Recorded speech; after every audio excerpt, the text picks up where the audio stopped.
The Able to Care podcast is sponsored by Able Training Support Ltd, who build partnerships with organisations to develop confidence and competence in their team to promote positive outcomes for all. Find the link in the description.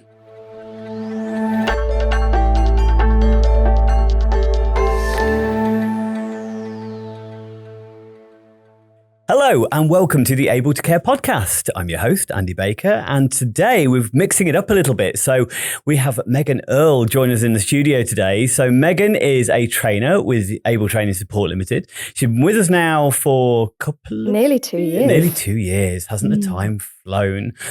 So I actually met Meghan when I was delivering a course, and for some strange reason, she decided she would like to also get involved with this and join as a trainer as part of our company, and came on board with us.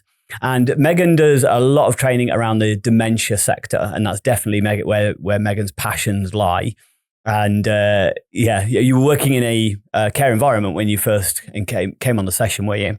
But Meghan has a particular passion around music therapy. So I thought it'd be amazing to have Meghan on, one, so that everybody watching and listening can be introduced to one of the other trainers from Able Training Support Ltd, but also because I thought it'd be great to have a chat about music therapy. So first off, thanks for joining us, Meghan. Thank you for having me. I'm a long-time listener, first-time participent. Very excited to be here. Absolutely. I travelled all the way down from Huddersfield today. Yes. Okay.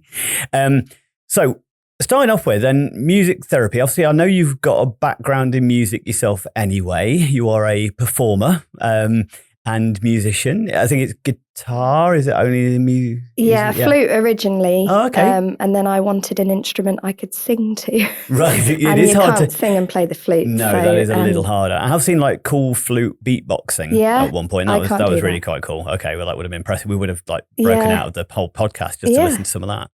So I taught myself guitar with YouTube. Oh, okay. And needed some money when I was about 18 and thought, who would like to listen to me sing?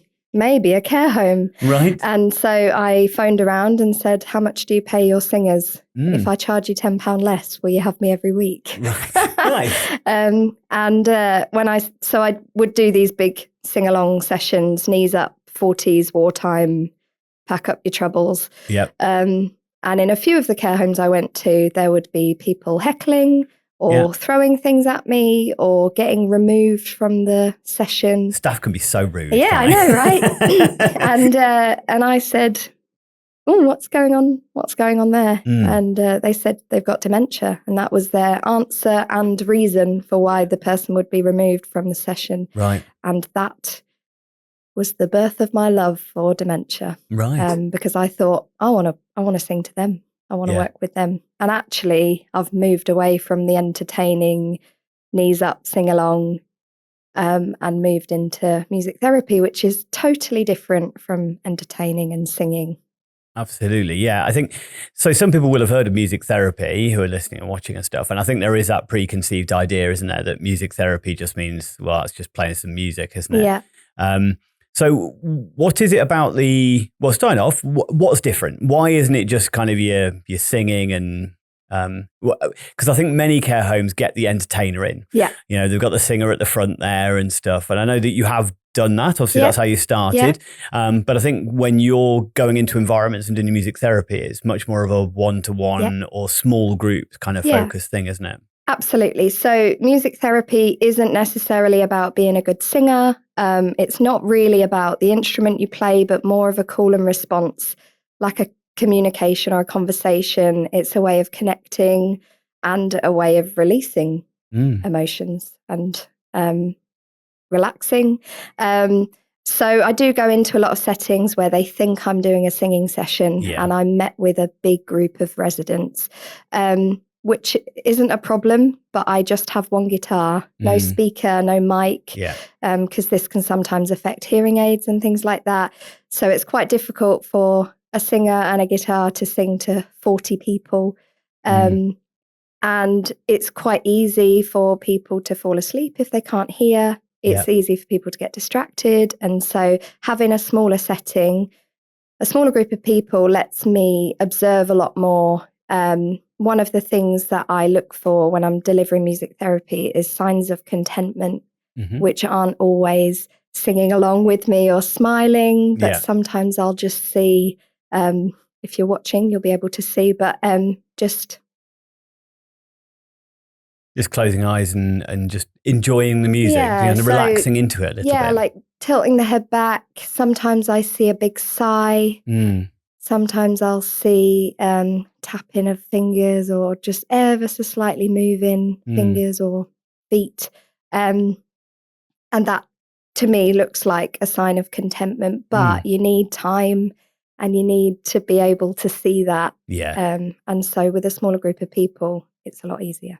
I suppose it's a very strange concept, isn't it, in some ways? The kind of not the music therapy side of things, but as far as the entertainment side of things, that like I wouldn't on a Saturday night like expect, if I was living with somebody, then to go, I've invited a singer around tonight, and then just suddenly they're in the front of the room, and I didn't really want them there, but I've been told I've got to come and attend this because we paid for them. That's an odd concept, and yet you see that in care homes, and it's like, it's their home. It's very odd to just have this entertainment on and expect everybody to enjoy it. No wonder you got that sounds terrible, doesn't it? Because you're crap. But I've had things thrown at my head. And one time there was a lady in a wheelchair, and she was quite angry, and I said, "Are you okay?" She said, "I'm sorry, love. I just hate music." And I thought, why have they wheeled you into this session? But I've worked with people that have liked jazz, opera. I did one session a couple of months ago where a gentleman said, "Play like a bat out of hell." And so I came into the group singing wartime, 40s, Vera Lynn, and some people love that. But I think this is where, I know you've talked about person-centered care as well, but life history, knowing the person, what do they want to listen to? I sing a lot to, I do music therapy for people at end of life. So I worked with a lady who was nursed in bed, eyes closed most of the time. Her body was contracted. So she was in the fetal position, really. So nearing end of life. And because I did some life history work, I know what songs that she loves. And I didn't have my guitar, and I just stroked her face and just sang, "You Are My Sunshine." We did say you needed to do a bit of singing today, didn't you? So that's I did say I might do a bit. Very good. Her eyes just flew open. And she put her head right back, and she made this sound that sounded a little bit like a seagull. Actually, but it was like this release of something. And her daughter said, "It's like I can see Mum for a second." And so am I expecting this lady to get up and sing with me and have a boogie with me? Absolutely not. What I want is signs of contentment, relaxation, and enjoyment, even at the end stages. As well, isn't it? Especially you said and we'll go into a little bit more on the kind of life history aspect of things, because again, I think as you said, you started with the old worldy tunes, and then you got people going bat of hell, and there's certain songs that I worry about when I get to that age, which some joke is not that far away from me, but as far as going into, don't you smile at that. No, someone one day is going to sing in front of me and say, "Now this song is by Justin Bieber." And then I will throw something at their head. Absolutely. And I'll heckle. But I'll be going, "Oh, do you know any My Hero Is Me?" And they're going, "Never heard of them." So you're going to have to do some learning some dark music for me. But that's what worries me, because some of the pop stuff just irritates me. I don't enjoy it. I don't find it like fun. It's all right, but I kind of think I much prefer that person-centered aspect. And there's things that I kind of hope at the end of my life that I get some songs that have meaning, have connection to me. So if you're playing songs from the top 40, well, that's not going to connect. But there's a reason why you like the music that you like.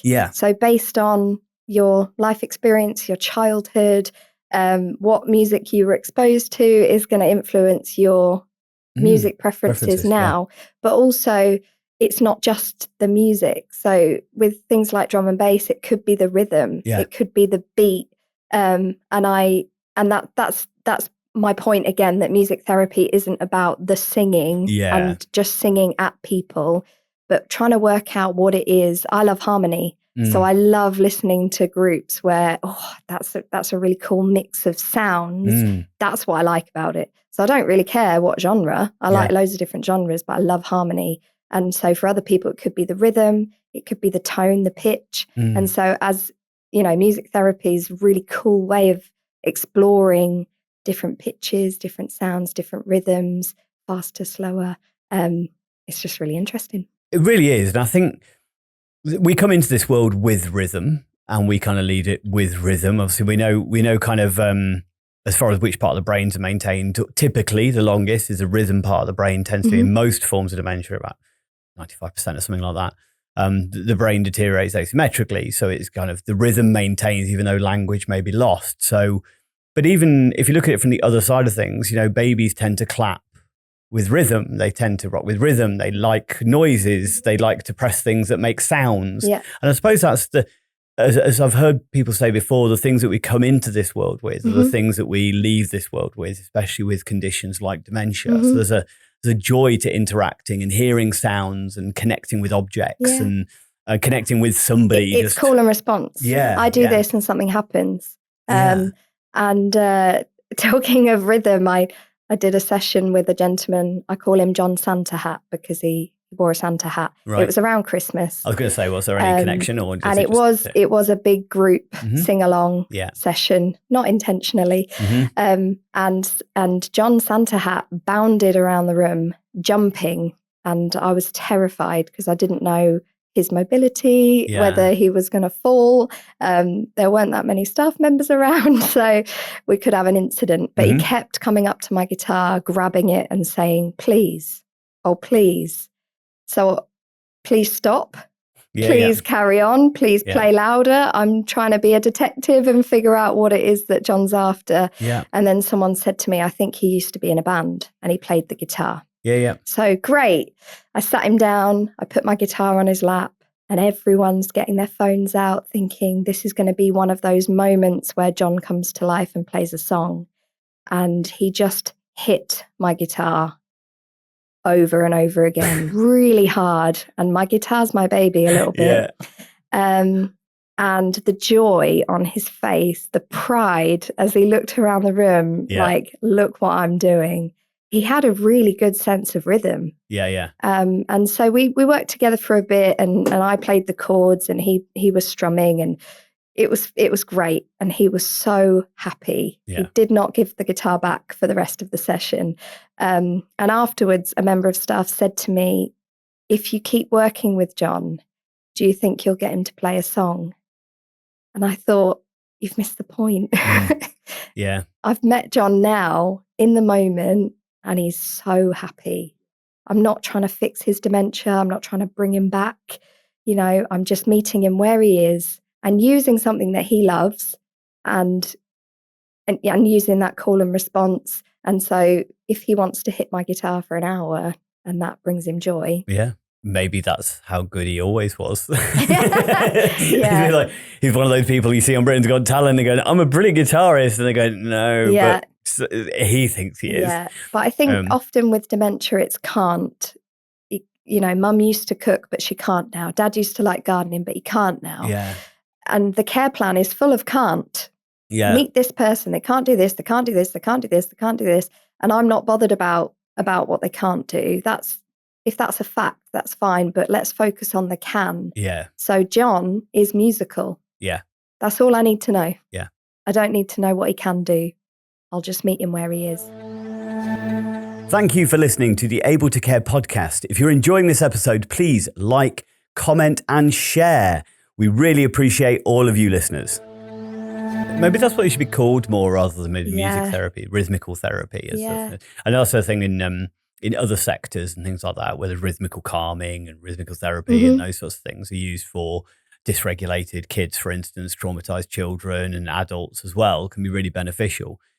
I think you kind of touched on it there a little bit, the call and response, which is, again, it's a way of connecting. So typically, mum and baby will tend to do call and response, peekaboo-esque type behaviors, teaches reciprocity. It's, mapping mirror neurons and those sorts of things. And I think that's a similar thing that happens in genuine music therapy, isn't it? It's about, as you say, you make a noise, I make a noise, you make a noise, I make a noise. Or you make a face, I'll make make a face. You tap, I tap. You shout, I shout. Yeah. And also the person's in control. And I sometimes wonder if they maybe feel out of control in certain areas. I've lost control of my health. I might have lost control of my care. But in this, I'm in charge because I do something and you respond to me. So that's quite interesting. I mirror breathing patterns, noises, facial expressions, but they're always in charge. Yeah. They lead it. And again, I've seen some videos and stuff, and as far as the kind of later stage advanced dementia kind of communication skills, which is very similar to what a caregiver would do, a parent of a young child, but it's also what I would teach within autism as well, as far as that, giving them control of going into their world rather than expecting them to come into ours. And I think that sounds to be like the fundamental part of. So how would you, because that sounds difficult as far as if they don't have that control, do you have to start playing first and then they join you in that and then you allow them to take the lead? Or do you have to try and help them to lead from the moment go? It's a bit of everything. Yeah. So if I've got a little bit of life history, that's helpful. Yeah. And I might start with a song or some tapping, some rhythm. And then sometimes they'll respond straight away. Sometimes it takes a little bit of time. Yeah. And I think I've said that already, time, patience, and watching. And that is the difference again with a singing session. You just do one song, everybody claps. Very good. Now sing Elvis. Yeah, everybody claps. Now sing Frank Sinatra, everybody claps. But with music therapy, there's a lot more moments of silence and just watching. And sometimes you'll see moments, it might look like disconnection where somebody will turn away or they'll sit back or they'll lose eye contact for a second and then they come back in. And that's amazing to see because it's like they're processing what's happening and then coming back to it. Yeah.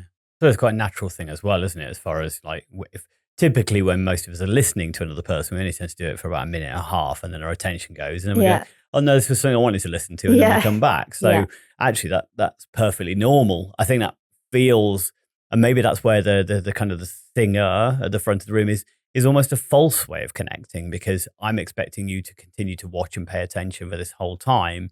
But it's not, I really like the concept you had there about control, giving them control over it, and you're never going to get that in that group activity as well, are you? In that same, or you might have one that takes control, where they're shouting requests and stuff like that. Or if people want to dance, then they will get up and dance. Yeah, absolutely. That changes the scenario. It changes my ability to kind of do music therapy. It tends to turn into entertainment. Then, is there a certain? Do you think music therapy is applicable for any stage of dementias, or do you think it is more important later stages, or is it just get it applied as soon as possible? I think for most people, music is a part of someone's life throughout, and I think it's got a big emotional kind of connection, and your listeners might know already that emotional memory is particularly strong. Logic, fact, and reasoning tends to be affected, but emotional memory is really strong.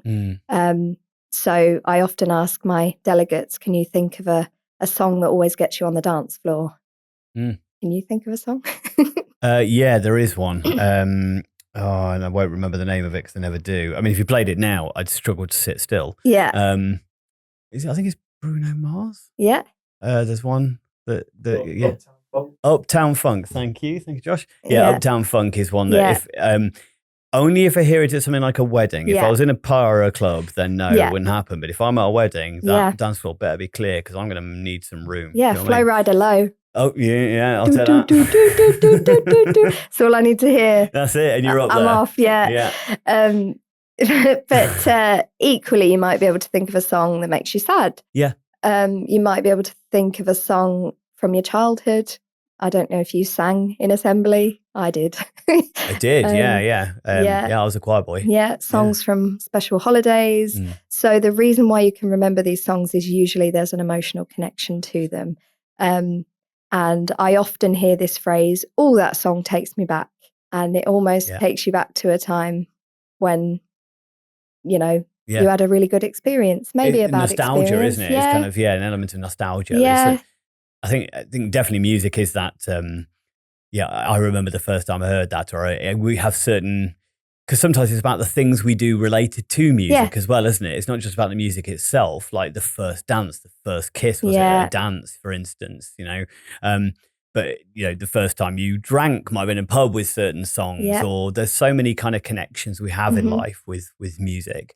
I know for a lot of people it could be songs that, I always remember one from when when I was in the car with my parents, called "A Hole in the Ground." I think, I don't. You probably know that song. You probably sang it at some point. I think Bernard Cribbins did it. Yeah, I think so. There it was, hole in the ground, big. He also does a song called "Giggling Gertie," which makes me laugh my head off.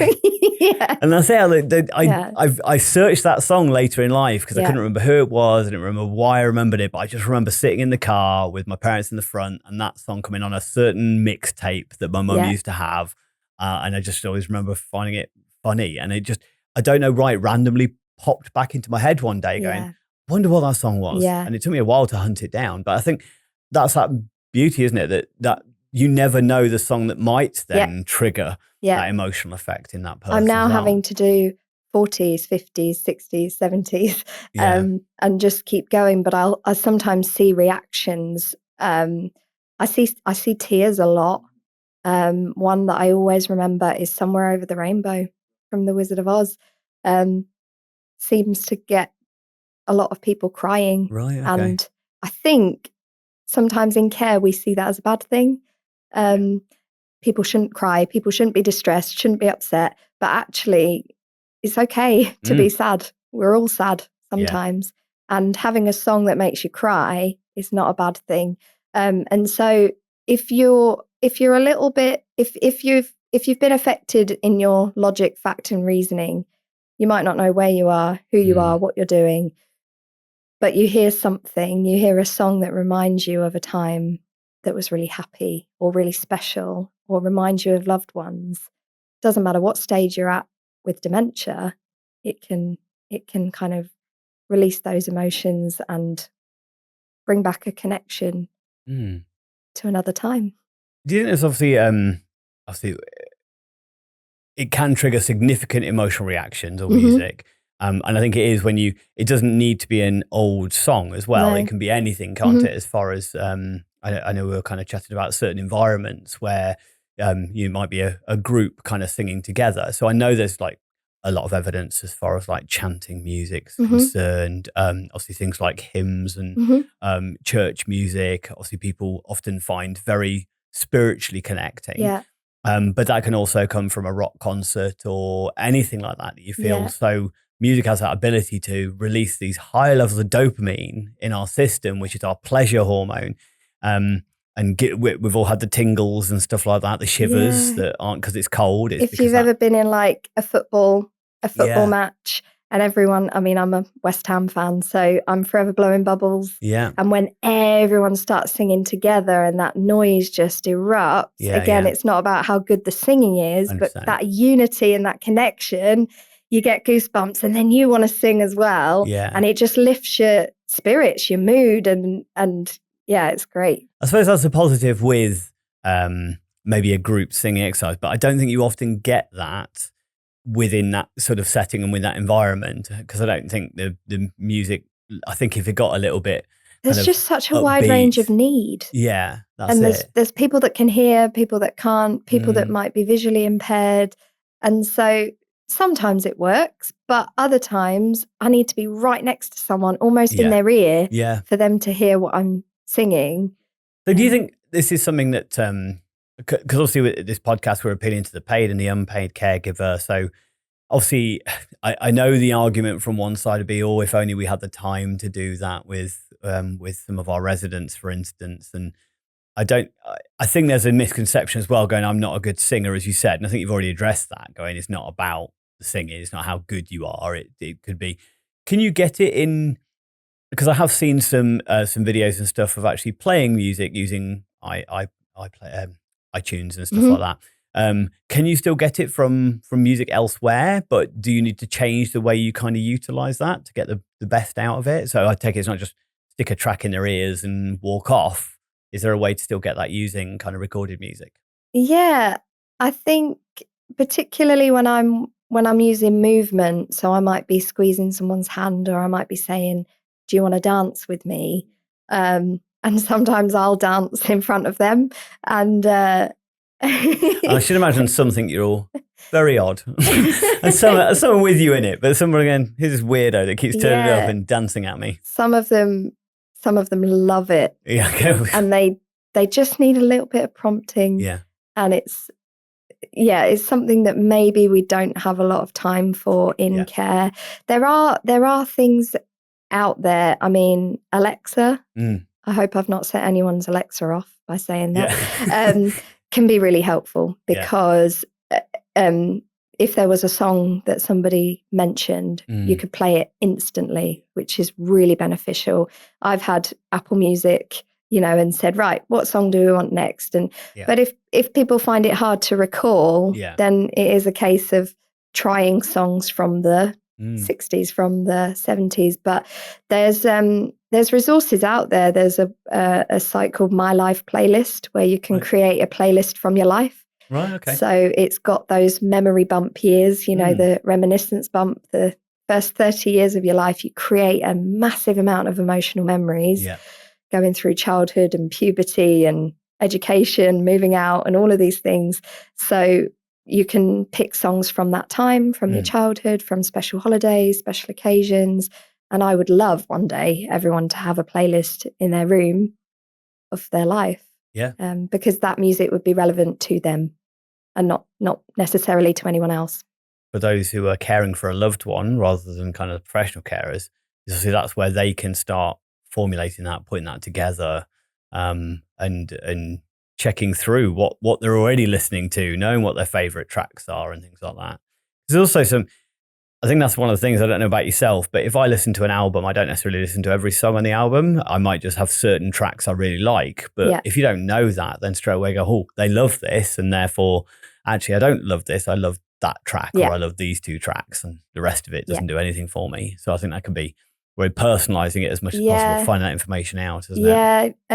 I think a lot of us like an artist, but one or two songs. I only listen to playlists. So a mix of all sorts, but I often hear in care settings, oh, she loves Elvis. And so it'll just constantly be Elvis, never anything else. That would drive me mad. But I mean, I have used that myself a couple of times. I worked with a lady who would get quite frustrated and agitated, and she could display sometimes violent and aggressive behavior. And she used to love Barry White, right? And she'd say, "Oh, he makes me weak at the knees."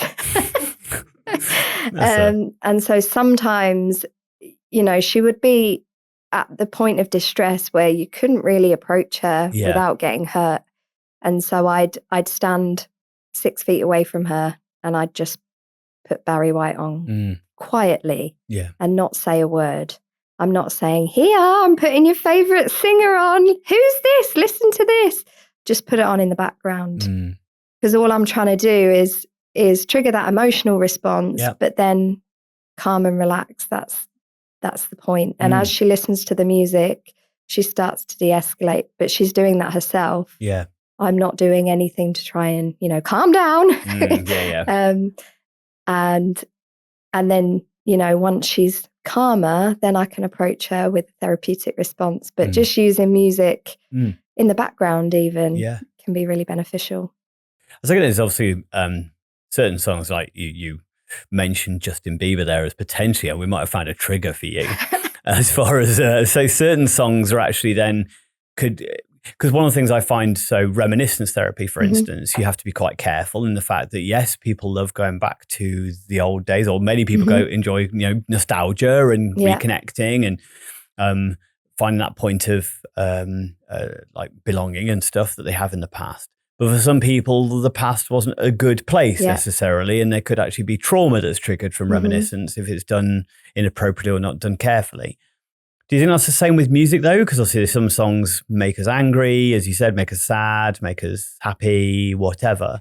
So is there a danger with any of that we could actually be triggering distress behaviors through music? Yeah, I think so. I've played songs a couple of times that people have really found triggering and upsetting and have said, please don't play that song again. And they're able to verbally tell me that. Yeah. Other times people might not be able to verbally tell me that. So how else would you say, please stop, please don't sing that? There might be an expression of behavior. Yeah. And so, but that's when observation's really important and mapping. Yeah. So are we having positive interaction here? Yeah. Is it neutral or is it negative?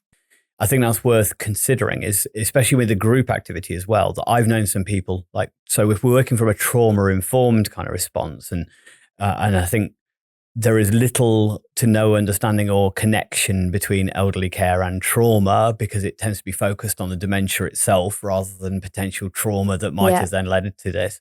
That certain songs could be quite highly triggering. So again, that more one-to-one personalized music therapy that isn't necessarily based on songs, more based on musical connection, rhythm connection and things like that, are probably a safer way to go with somebody who's quite emotive and quite distressed a lot of the time in case things, if we know that bad things have happened in the past. I know somebody whose certain songs trigger her emotionally massively. And we're only going to lead to distress from that. Yeah, absolutely. And it does help to know the person and potential triggers there. I certainly worked with a gentleman who wasn't able to verbally communicate, but he was frustrated and agitated for whatever reason. I'm not sure we ever got to the bottom of it, but sometimes he would run and sometimes he would display again violent and aggressive behavior. And we just got him playing a drum. And he would just hit it as hard as he could and as loud as he could for about 30 seconds. And we'd do it with him. You did. You showed me an impression earlier of that gentleman. I think that those watching need to see that. Imagine hitting a drum as hard as you possibly can and as loud as you possibly can. And you might feel better after it, release that frustration. Or imagine you're watching the Muppets and you've just seen Animal from the Muppets, and that's what I've seen in front of me because that's uncanny. But the trigger, the reason, we're not sure. Maybe it was the frustration of not being able to verbally communicate, but for a safer release of emotion, I'd rather he hit that drum as hard as he likes rather than run up and down the corridor. Well, thank you so much for joining us. Thank you for having me, Meghan. And we'll definitely get you back another time to have a chat about another topic and stuff. But hopefully that's been useful for people out there. Thank you very much. Thank you.